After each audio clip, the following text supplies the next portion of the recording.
So I like to begin with some simple guided meditation. If you are ready, you may uh, hear the sound of the gong and transcend any worries and fears and anxieties that you may have. You may also close your eyes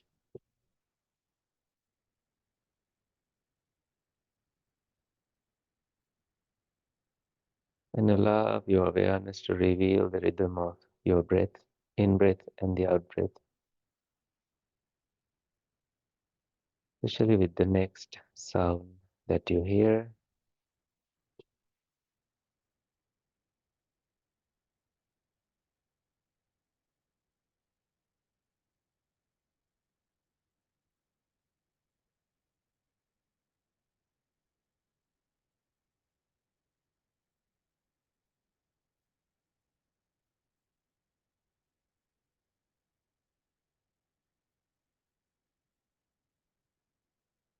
With the third sound,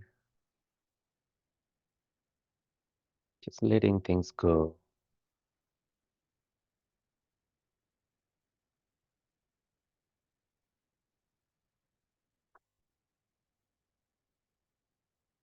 And your awareness is fully present without modifications, judgment. You bring your attention again back to your breath coming in and the breath going out.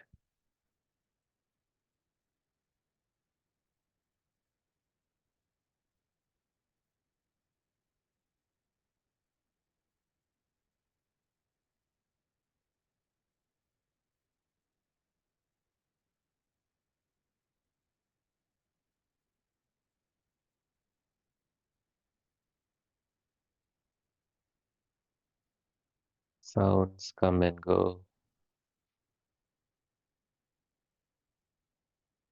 Thoughts come and go.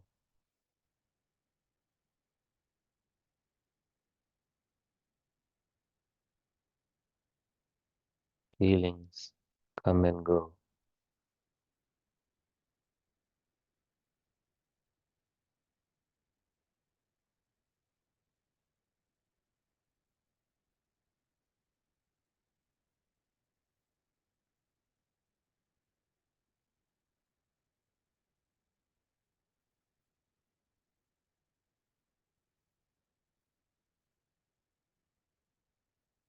We have so much to do in our lives, so much we've done, so much known, so much not known.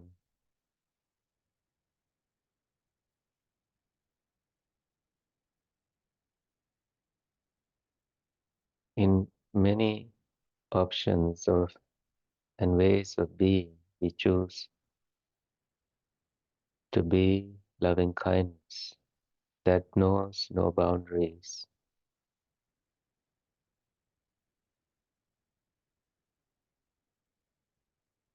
So we bring an attitude of loving kindness to your present experience of knowing the coming breath and the breath that is leaving.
We will do what they now call the rain practice, recognizing things, accepting them,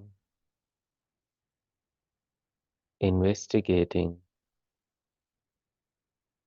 and non-identifying.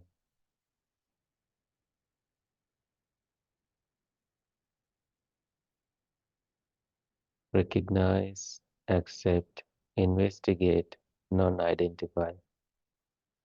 In other words, you let things go and allow them to be. They will disappear. Emotions, feelings, memories, failures, plans, and all of them. But your priority now is stillness.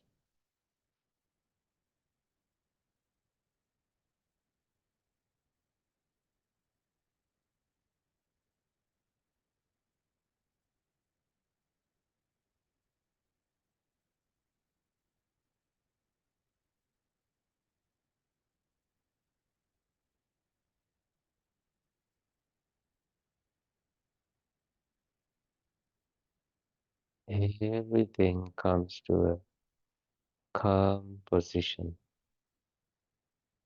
They are free floating, no attachment to anything.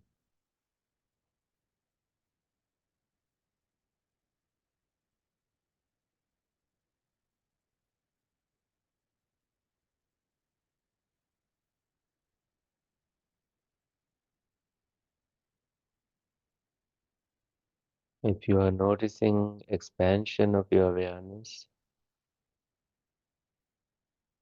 please be with it.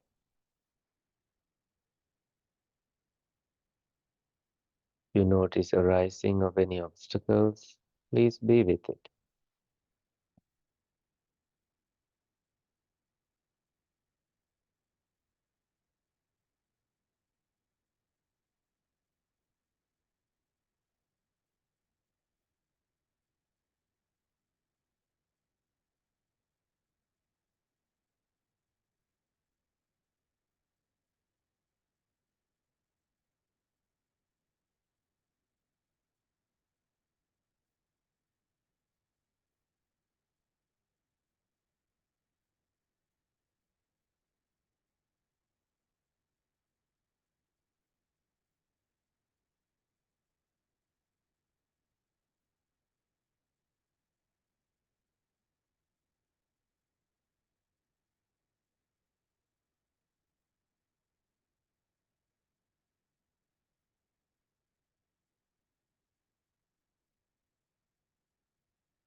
So from breath to the mind and back to the breath. And that may feel like coming home.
In the next minute, you may inquire from your own mind how things are,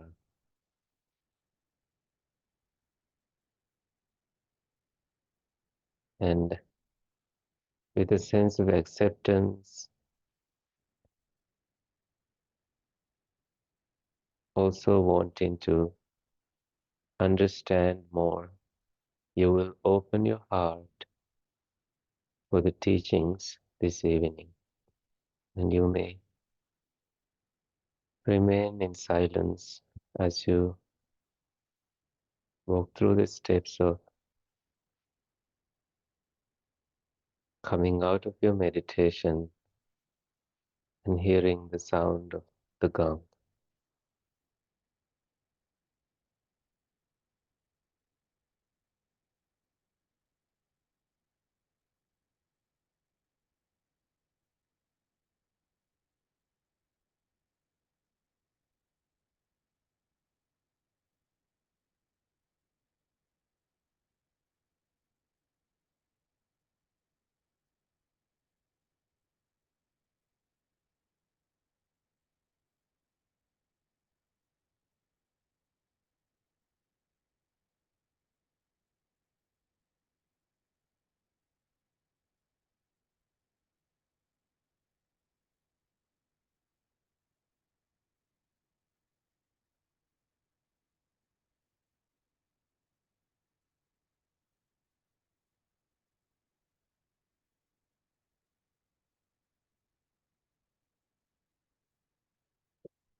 Okay, so you can go to the study part, and what we have today is from two different discourses. The first one is very short. It ends with the famous quote that says, "Three things cannot be long hidden: the sun, the moon, and the truth." It's partially Buddha's teaching, as I have discovered. It's not fully the Buddha's teaching, as you will discover with this short reading. um, so this is a teaching given in Kusinārā. Kusinārā is also the place where the Buddha passed away when he was 80 years old. So if he gave these teachings toward the end of his life, these must be the latest kind of teachings, last kind, yeah, the teachings he gave in toward the end of his life. So there's a whole section dedicated to those teachings given at Kusinārā in numbered discourses.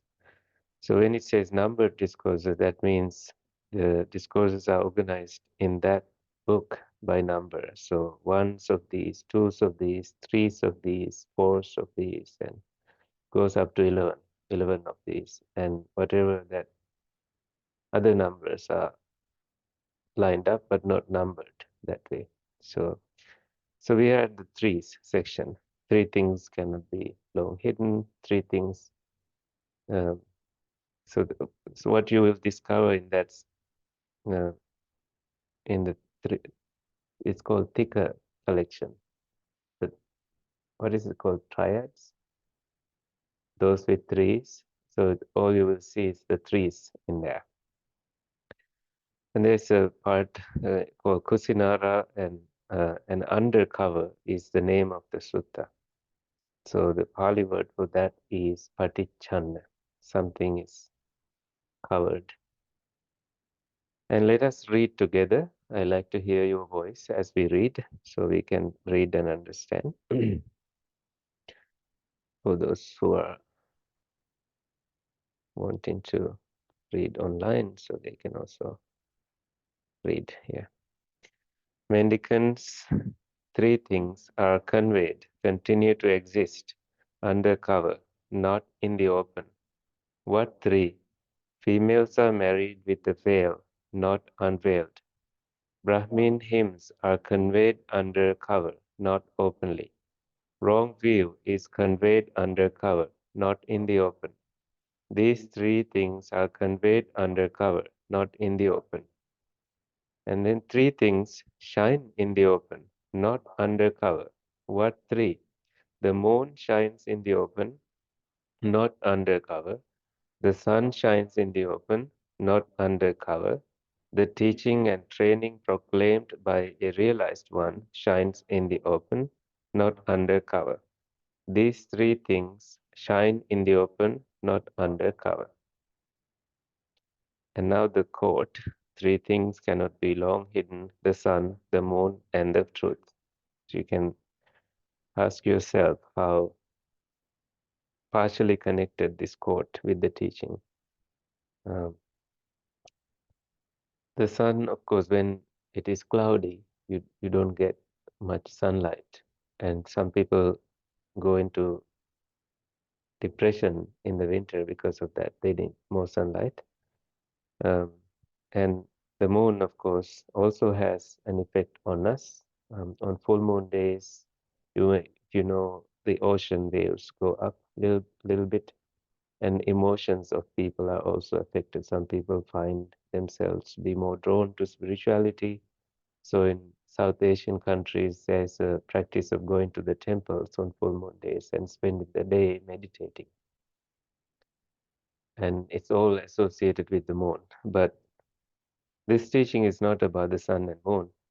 It also is in contrast to how wrong views are conveyed and how the truth, like the Buddha's teachings, shines when it's more studied, taught, and kept open, not hidden.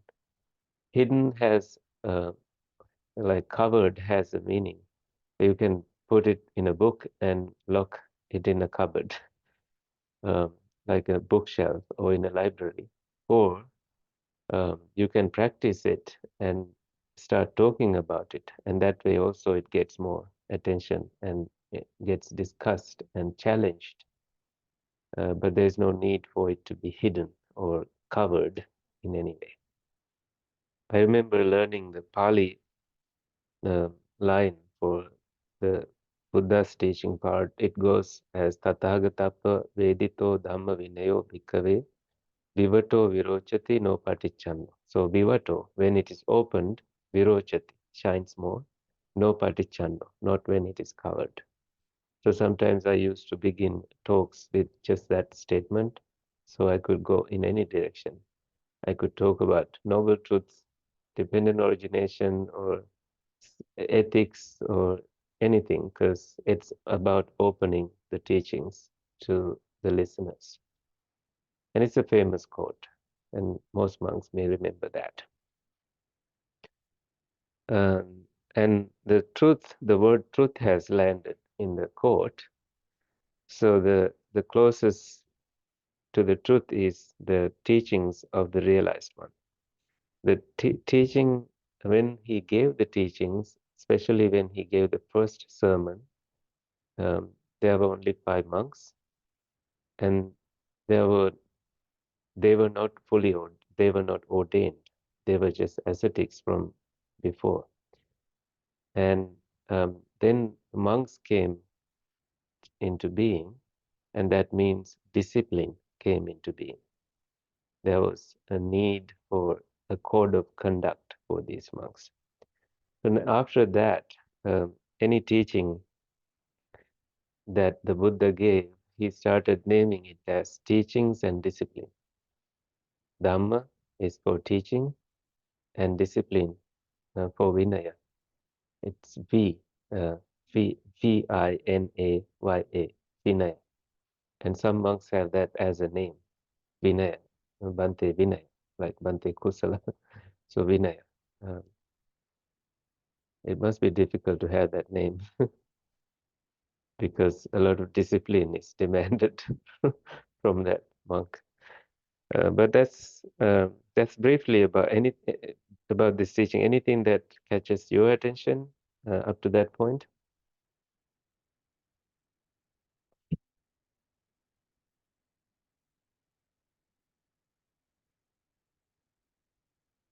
So shall we move on? Um, so the truth part is in the although this is some people say this is a fake Buddha quote, the three things cannot be long hidden: the sun, the moon, and the truth. I went into that website and they say it's a partially attributed to the Buddha, but it's famously quoted as a full statement made by the Buddha, and the closest teaching to it is this sutra. So the truth is what the Buddha taught in his first sermon, and ever since he opened um, his mind to teaching, he was reluctant in the beginning. He thought, who is going to understand what I have realized? This is so deep. It took me so many years to discover this realization um, and understand all of it. People have a lot of ignorance. People don't know so much, and then he was in meditation. This Brahma named Sahampati, he's in a superior realm of existence. He invited the Buddha to teach, saying, there are people who have little dust in their eyes. So little dust is just a little bit of defilements. And you only need to tap their hearts and they will understand it. And with that invitation, he accepted to teach. And this is, he then scanned the world. He saw his two, former teachers, Alar Kalama and Uddaka Ramaputta, but they were both gone. One has passed away, I think, a year ago, and the other one just 7 days ago. So he could not approach them. But they have taught him so far as to get very close to the cessation experience that he had. But now they haven't understood the cessation part, although they were his teachers. They even put the aspiring Buddha in the position of a teacher, but the Buddha, to be said, this is not what I needed. I need more. There's more to learn. He knew that. And that is why he kept on looking and then discovered the truths. I'm not sure if you are following all that story.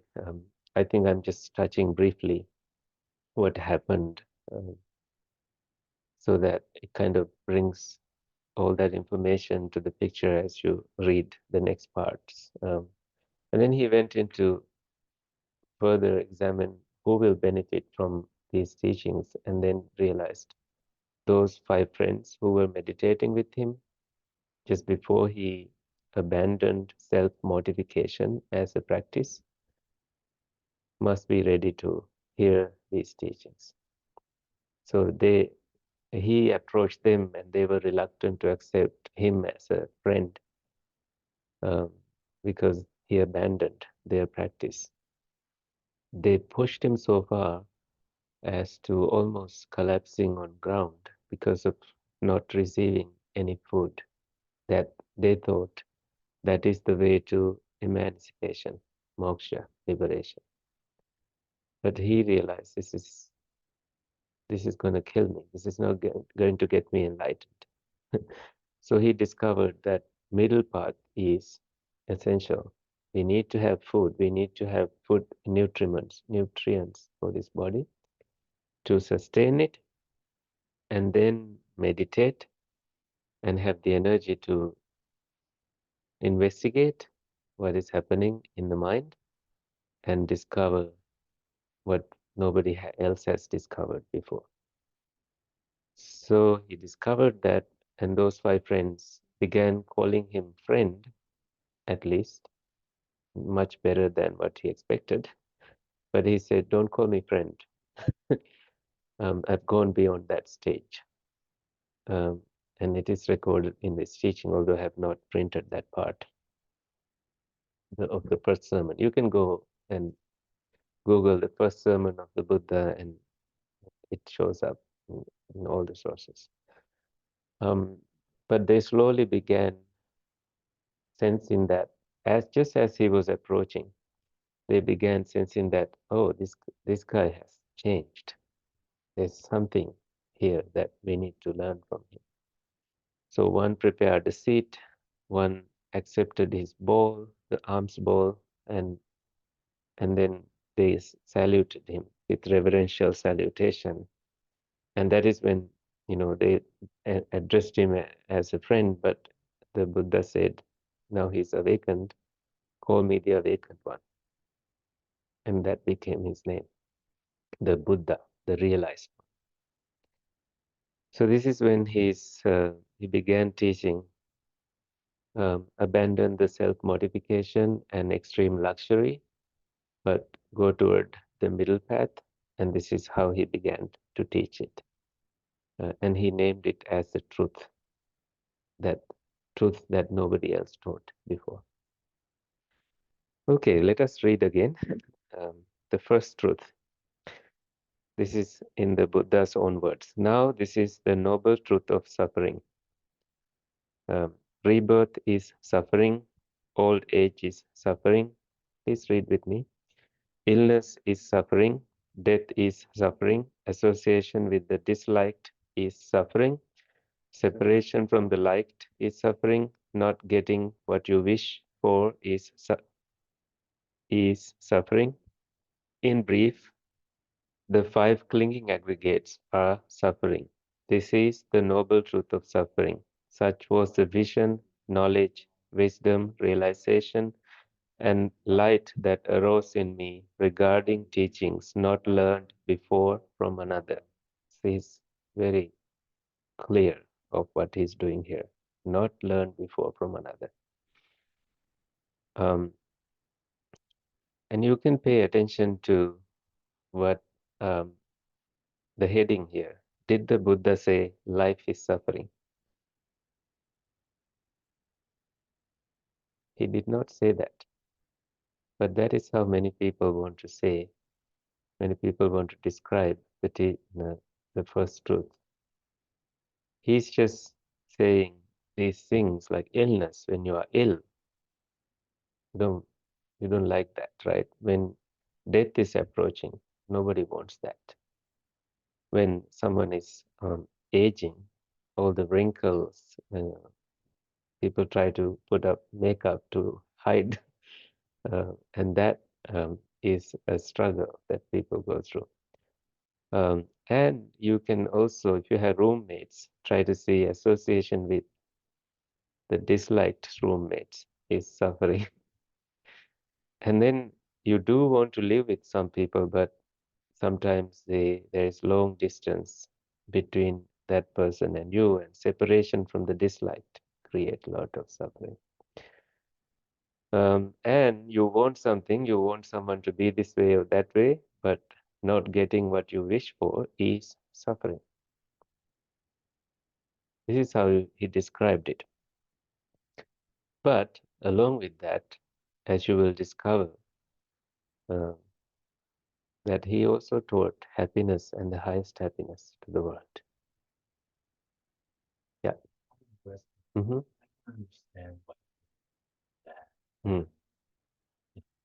things are happening. Why? It's actually rebirth, that you can be born as a human, also as an animal, or as a heavenly being, and not knowing where you are headed. This is scary in a spiritual context. like in the time of the Buddha, where they were all, it's rebirth-driven society, yeah, in India. Always, that cow must be your mom. This mosquito, don't kill it. This must be your father from a previous birth. You were born a gazillion times before, and you will continue to be born a gazillion times in the future. This is the kind of context. Why is it bad that you're experiencing life? Oh, the point here is that animal cannot understand the teachings and reach a liberation. That is why. They will have to be born a human being to be able to pay attention to the teachings. So that way, birth as a human being is understood as such a rare occurrence that there are so many beings who seek birth in a human form, but they lack merits to be able to receive a human birth. That is very much emphasized all the time in the Buddha's teachings. It's fun to be a dog in America, not in India or in Sri Lanka. You get all the attention and love and treatments, and expensive medical bills are paid by someone. Um, but that does not mean that that is guaranteeing you a happy rebirth afterwards.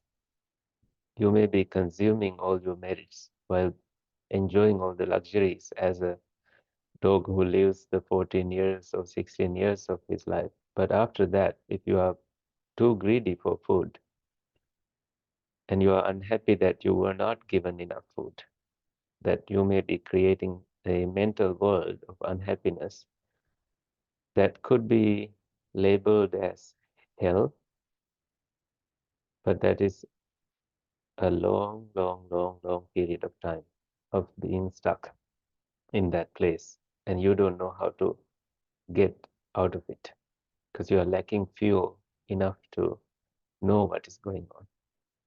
And realized ones like Buddhas can see, as you will discover in other teachings, that there are thousands of beings packed in some places that are invisible. And that's so scary because they see it and we don't see it. And sometimes it's good that we don't see it, but if they have the vision to be able to see that, um, they can see how dangerous some of these beings are. And they exist in a spiritual form. I think an explanation closest to this could be that a human soldier trying to catch a wall because they are commanded that way by their ruler, and something happens in the process and they die, but they are stuck in the mindset of wanting to capture that wall, and they are in a loop doing that again and again and again and again, and this could happen. So that way it it is suffering. Yeah, at least that is how I can respond to that. There may be other things to it. Anything else? Let's also read more. Pay close attention to the numbers. There should be 12 numbers toward the end. And what do we have to do with it, with this truth is number 2. Let's read more. This noble truth of suffering should be completely understood. Such was the vision that arose in me. So you've understood it as far as you have. And number 3, this noble truth of suffering has been completely understood. Such was the vision that arose in me. This is what he had to do with it. So 3 aspects involving the first truth. The second truth, now this is the noble truth of the origin of suffering. It is the craving that leads to future lives, mixed up with relishing and greed, taking pleasure wherever it lands. That is, craving for sensual pleasure, craving to continue existence, and and rebirth, and craving to end existence, annihilation view. So not end annihilation, but not end the annihilation view. It's just I'm adding more words for clarity and for discussion. Yeah, so it's a craving to end existence is also called annihilation view in the world. Uh, so the danger there is that because people think that body gets destroyed and after that there is no continuity, people don't care about anything. Mother, father, there's no value. They just try to enjoy life as much as possible because there's no continuity after death. So that's the danger of that view. This is something that the Buddha abandoned. He said, there is continuity.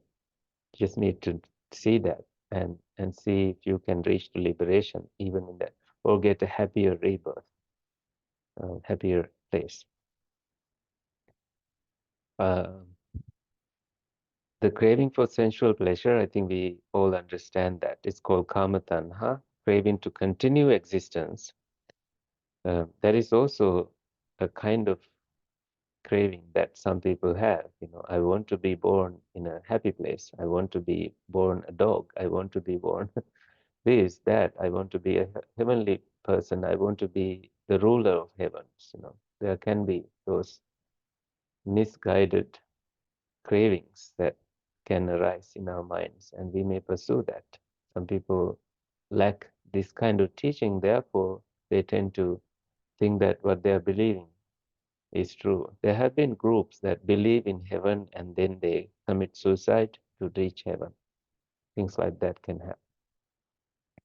So continue craving to continue to exist that way. I think that is clear. So let's read number 5. This noble truth of the origin of suffering should be given up. What should be given up? The craving should be given up. Such was the vision that arose in me. Number 6, this noble truth of the origin of suffering, that is craving, has been given up. Such was the vision that arose in me. Third truth. Now, this is the noble truth of the cessation of suffering. It is the fading away and cessation of that very same craving with nothing left over, giving it away, letting it go, releasing it, and not clinging to it. This noble truth of the cessation of suffering should be realized. Such was the vision that arose in me. This noble truth of the cessation of suffering has been realized. Such was the vision that arose in me. Fourth truth. Now, this is the noble truth of the practice that leads to the cessation of suffering. It is simply this noble eightfold path, that is, right view, right thought, right speech, right action, right livelihood, right effort, right mindfulness, and right immersion, samadhi. This noble truth of the practice that leads to the cessation of suffering should be developed. Such was the vision that arose in me. This noble truth of the practice that leads to the cessation of suffering has been developed. Such was the vision, knowledge, wisdom, realization, and light that arose in me regarding teachings not learned before from another. As long as my true knowledge and vision about these four noble truths was not fully purified in these three perspectives and 12 aspects, I didn't announce my supreme perfect awakening in this world with its gods, maras, and brahmas, this population with its ascetics and brahmins, its gods and humans. But when my true knowledge and vision about these four noble truths was fully purified in these three perspectives and 12 aspects, I announced my supreme perfect awakening in this world. Knowledge and vision arose in me. My freedom is unshakable. This is my last rebirth. Now there will be no more future lives. You can see how much striving there was for reaching the last rebirth. Now, any questions?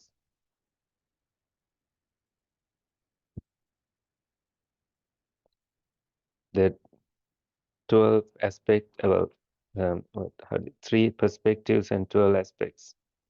Is it clear to you with each 4, each noble truth?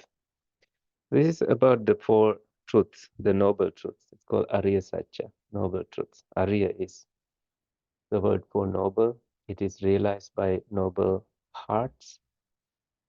It is noble upon realization, and it leads people toward being noble. Therefore, it's noble truth. You need to go to commentaries and other teachings to discover how much emphasis is given to being a noble person. And it also is, in the Indian context, you see Brahmin, someone, upon realizing the truth, you become a Brahmin. That is like the highest birth in India. Being born a Brahmin is considered the highest caste.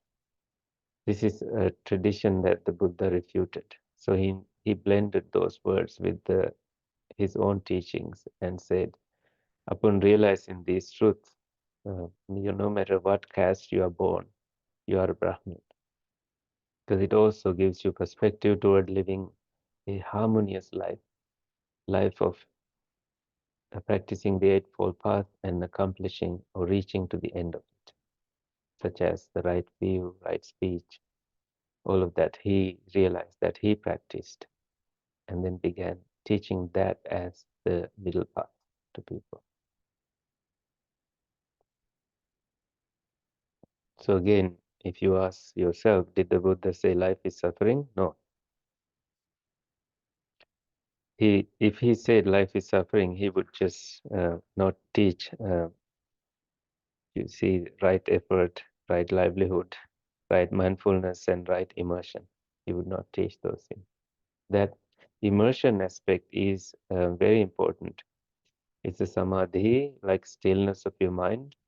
When someone has realized that far, their life is in harmony with a lot of things. They look at life in such a balanced perspective. There's no failure in their lives. It's just what they do afterwards defines how strong they are, and that there's something larger to life than those little losses, gains, and all of that. And samadhi also is defined broadly as entering 4 golden gates, the first, second, third, fourth levels of immersion, very deeper levels of entering mind itself and coming to stillness. That's such an important pitfall because I read the story. There are many spiritual cultivators in Chinese history. The more higher the cultivator, the more happiness they are. Mm-hmm. Mm-hmm. Those were exponents Yeah. describing how happy they are. Oh yeah. Yeah, absolutely. Yeah. That's what happened. Monks realized it and never went back to their former lives because that realization, was enough for them. They were content. They stopped complaining about life. In Buddha's own language, they had Ditta Dhamma Pasus Sukha Vihara. That is, right here, right now, living a comfortable life. Because they see there's no point complaining, there is no point clinging, there's just acceptance and living harmonious lifestyle. So the 3 perspectives, I have a question. So response, each case, it is, should be, and has to be. Yeah. For if you put yourself in, say, the first noble truth, you will see that this is the truth of suffering. The first one is just simply a statement. Yeah, it is what it The is. second one is should be. It should be understood. Should And be. with the second truth, it should be given up. Craving should be given up. Yeah.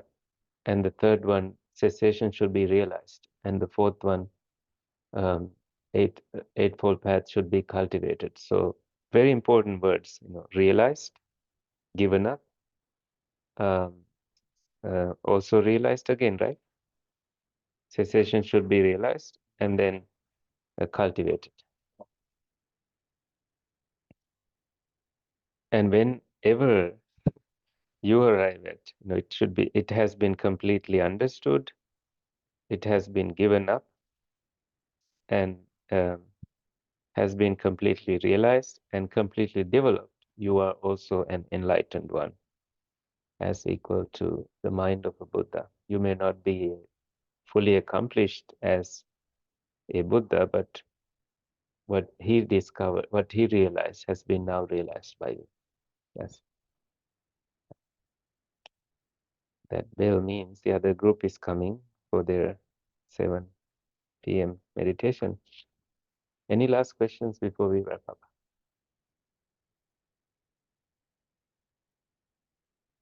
I have only one connected Mhm. that the first one is not that bad. Mhm. There is something Yeah, the truth of suffering. certain aspects of life are suffering. Yeah, there is also certain aspects of life of feel full of happiness, and then pure, wholesome happiness. This is the main point. It exists, but it's not all. Yeah, exactly. Yeah, but it's actually the gateway. This is understanding the Four Truths is the right view, and this is why we examine our minds to know how much more ignorance we have, and then we discover much more along the way, like the 12 links of dependently arising phenomena and how they co-arise and how the cessation is possible through eliminating each or realizing what should be realized, and that there is no ignorance whatsoever left in terms of understanding that aspect, this aspect. So there's not too much learning and clinging to teachings, but more realizing and that there's no need to cling to those teachings. So at some point of realization, we abandon all the knowledge of teachings we have. It's only to cross over, not for grasping. Nittaranattaya, no gahanattaya. That is how the Buddha said it. Not for grasping, no gahanattaya. Only for crossing over. It's like a raft that you use to cross over to the other side of the river. That's it. I invite you to keep this close to you so that you can question and re-question and revisit it and see how much more that you will learn from it. So this will be a pocket Buddha for you. Okay, so let's share merits with other beings, and that will be the end.